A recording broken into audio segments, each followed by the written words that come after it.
नमस्कार बच्चों।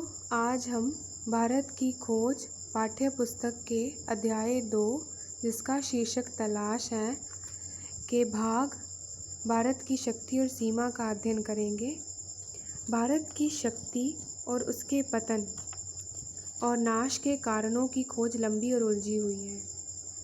नेहरू जी यहाँ बता रहे हैं कि भारत जो कि प्राचीन समय में इतना शक्तिशाली और समृद्धशाली था और इसकी शक्ति और समृद्धि के जो भी तत्व जहाँ से ये अपनी शक्ति और समृद्धि प्राप्त करता था, फिर इन स्रोतों के पतन यानी नाश होने के जो पीछे कारण रहे थे, अगर उनकी खोज पर निकला जाए तो ये खोज बहुत लंबी होगी और बहुत उलझन से भरी होगी, पर इसके पतन के हाल के कारण पर्याप्त स्पष्ट है। तो आगे बता रहे हैं कि इसके पतन के जो हाल के कारण यानी जो पिछले समय के कुछ कारण रहे हैं वो काफ़ी साफ और स्पष्ट रहे हैं। तो पहला कारण बताया है कि भारत तकनीक की दौड़ में पिछड़ गया, यानी भारत टेक्नोलॉजी की जो क्षेत्र था उसमें काफ़ी पीछे रह गया और यूरोप जो तमाम बातों में इस ज़माने से पिछड़ा हुआ था, तकनीकी प्रगति के मामले में आगे निकल गया। और अब बता रहे हैं कि यूरोप जो कि एक लंबे अरसे से कई सारी बातों में बहुत सी बातों में पिछड़ा हुआ था, यानी पीछे रह रहा था, वो तकनीकी प्रगति यानी तकनीकी विकास के मामले में वो काफ़ी आगे निकल जाता है भारत के मुकाबले में। तो इस तकनीकी विकास के पीछे विज्ञान की चेतना थी और हौसलामंद जीवन शक्ति और मानसिकता थी। तो वो बता रहे हैं कि यूरोप किन कारणों से तकनीकी विकास के मामले में आगे निकल गया। तो पहला कारण था यूरोपियनों में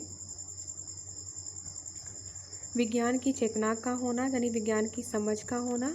दूसरा, हौसलामंद जीवन शक्ति यानी जीवन की दृढ़ शक्ति का होना और उनकी उच्च मानसिकता का होना। नई तकनीकों ने पश्चिमी यूरोप के देशों को सैनिक बल दिया। अब जो नई तकनीक उनको प्राप्त हुई थी, उन तकनीकों के बलबूते पर पश्चिमी यूरोप के देशों ने क्या किया, अपना सैनिक बल बढ़ा लिया और फिर इसी सैनिक बल के बलबूते पर उन्होंने क्या किया, अपना विस्तार करके पूर्व पर अधिकार करना शुरू कर दिया। और यही जो कहानी थी ये केवल भारत की नहीं थी, ये पूरे एशिया की कहानी थी। यहाँ नेहरू जी बता रहे हैं कि तकनीकी विकास के परिणाम स्वरूप पश्चिमी यूरोप के देशों ने अपना सैनिक बल बढ़ाया और फिर सैनिक बल के बलबूते पर उन्होंने पूर्व पर अपना अधिकार करना शुरू कर दिया, अर्थात पूर्व के देशों को गुलाम बनाना शुरू कर दिया। और ये कहानी सिर्फ भारत की नहीं बल्कि संपूर्ण एशिया की है। ऐसा क्यों हुआ, इस गुत्थी को सुलझाना ज़्यादा मुश्किल है। तो नेहरू जी बता रहे हैं कि ऐसा क्यों हुआ, इस गुत्थी यानी इस उलझन को सुलझाना ज़्यादा मुश्किल है, यानी बहुत मुश्किल है, क्योंकि पुराने समय में तो भारत में मानसिक सजगता और तकनीकी कौशल की कमी नहीं थी। तो बता रहे हैं कि ना तो जो पुराने भारतीय थे वो मानसिक रूप से, ऐसा नहीं था कि वो मानसिक रूप से सजग नहीं थे, यानी मानसिक रूप से जगे हुए नहीं थे और तकनीकी कौशल के मामले में वो पीछे नहीं थे, किंतु बाद की जो सदियों में उत्तरोत्तर गिरावट का आभास होने लगता है। कहते हैं कि बाद का जो समय आता है, प्राचीन समय के बाद का जो समय आता है, उसमें उत्तरोत्तर यानी लगातार गिरावट का एहसास होने लगता है। फिर आगे लिखते हैं, जीवन की लालसा और उद्यम में कमी आ जाती है। तो भारत के लोगों में जो जीवन जीने की लालसा, जो इच्छा शक्ति थी, वो धीरे धीरे कम होने लगती है। उद्यम शब्द का अर्थ है परिश्रम करना, तो उनमें वो भी उसकी प्रवृत्ति भी कम होती जाती है। आगे लिखते हैं, क्षीण होती रचनात्मक प्रवृत्ति की जगह अनुकरण की प्रवृत्ति ले लेती है।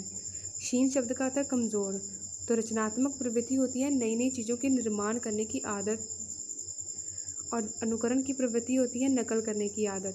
तो वो बता रहे हैं कि धीरे धीरे कमज़ोर होती जो रचनात्मक प्रवृत्ति की जगह किसने ले ली, नकल करने की प्रवृत्ति ने ले ली। भारतीयों में नकल करने की जो आदत थी वो बढ़ने लगी। जहाँ कामयाबी के साथ विद्रोही विचार पद्धति ने प्रकृति और ब्रह्मांड के रहस्य को भेदने का प्रयास किया था, वहाँ शब्दाडंबर से लैस भाष्यकार उसकी जगह लेता दिखाई देने लगता है। तो यहाँ वो बता रहे हैं, भाष्यकार शब्द का अर्थ होता है मूल ग्रंथ की व्याख्या करने वाला, और शब्द आडंबर का अर्थ होता है शब्दों का आडंबर यानी उनका पाखंड। तो वो बता रहे हैं कि भारतीय जो कि कामयाबी के क्षेत्र में बहुत आगे थे, और इसके साथ साथ उनमें विद्रोही विचार शक्ति यानी विचार करने की जो एक आदत जो उनमें प्रवृत्ति थी, और उस प्रवृत्ति ने ही उनको प्रकृति यानी कुदरत और ब्रह्मांड के जो वेद थे उनको जानने के लिए प्रेरित किया था। अब वो सब गायब हो रहा था, और उसकी जगह कौन ले रहा था? शब्द आडंबर यानी शब्दों का पाखंड से लैस यानी उससे पूर्ण भाष्यकार यानी जो मूल ग्रंथ की व्याख्या करने वाला व्यक्ति था वो उसकी जगह लेने लगा था। भव्य कला और मूर्ति निर्माण का स्थान जटिल पच्चीकारी वाली सावधानी से की गई नक्काशी लेने लगी।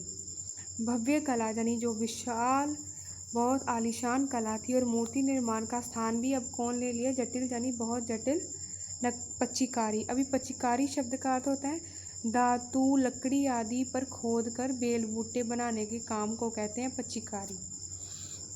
तो वो बता रहे हैं कि भव्य कला और मूर्ति निर्माण का स्थान भी किसने ले लिया? पच्चीकारी ने ले लिया। आगे वे लिखते हैं, प्रभावी किंतु सरल सजीव और समृद्ध भाषा की जगह अत्यंत अलंकृत और जटिल साहित्य शैली ने ले ली। तो वो बता रहे हैं कि पहले जो हमारी भाषा रहती थी वो बहुत सरल थी, सजीव थी और बहुत समृद्ध थी, बहुत अमीर भाषा थी। अब उस भाषा का जगह भी किसने ले लिया? अलंकृत यानी बहुत सजी और बहुत जटिल, जो समझ नहीं आती थी वैसी भाषा ने ले लिया। साहसिक कार्यों की लालसा और छलकती हुई जिंदगी जिसके कारण सुदूर देशों में भारतीय संस्कृति का प्रसार संभव हो सका था। तो भारतीयों में पहले बहुत वीरतापूर्ण कार्य करने की इच्छा शक्ति रहती थी, और उनमें ज़िंदगी को जीने की इच्छा शक्ति झलकती थी। तो इसी की वजह से बहुत दूर दूर के देशों में भारतीय जो संस्कृति थी उसका प्रसार हुआ था, वो भारतीय संस्कृति फैली थी। किंतु आगे क्या लिखते हैं, वो भी धीरे धीरे क्षीण हो चली, यानी वो कमज़ोर होती गई, और उसके स्थान पर महासागरों को पार करने पर रोक लगाने वाली संकीर्ण रूढ़िवादिता ने जन्म ले लिया। संकीर्ण होता तंग, और रूढ़िवादिता शब्द का अर्थ होता है पुरानी बातों को मानते चले जाने का सिद्धांत। जो लोग पुरानी बातों को मानते रहते हैं, जिनमें ये आदत होती है, तो उसे रूढ़िवादिता कहा जाता था। तो बता रहे थे वह भारत जिसका जो बहुत दूर देशों में अपनी संस्कृति का प्रसार करने में कामयाब रहा था, अब उनमें कौन सी रूढ़िवादिता यानी कौन से तुच्छ विचारों ने स्थान ले लिया था कि अगर हम सागर पार जाएंगे तो हमारा धर्म भ्रष्ट हो जाएगा। तो ऐसी ये एक बहुत बड़ी सच्चाई है कि भारतीयों में धीरे धीरे ये विश्वास पनपने लगा था कि अगर वे अपना देश छोड़कर महासागरों के पार जाएंगे तो उनका धर्म भ्रष्ट हो जाएगा, यानी वो अपने धर्म के खिलाफ हो जाएंगे। आगे लिखते हैं, जांच पड़ताल की विवेकपूर्ण चेतना लुप्त होती गई और अतीत की अंधी मूर्ति पूजा ने उसकी जगह ले ली। पहले जो भारतीय थे वो हमेशा जांच पड़ताल करके पूरी खोज करने के बाद कोई बात मानते थे, किंतु धीरे धीरे अब उसकी जगह किसने ले ली? मूर्ति पूजा ने, यानी बिना सोचे समझे वो मूर्ति बनाकर उसकी पूजा करने लगे। भगवान के असली स्वरूप पर उन्होंने विचार करना ही छोड़ दिया।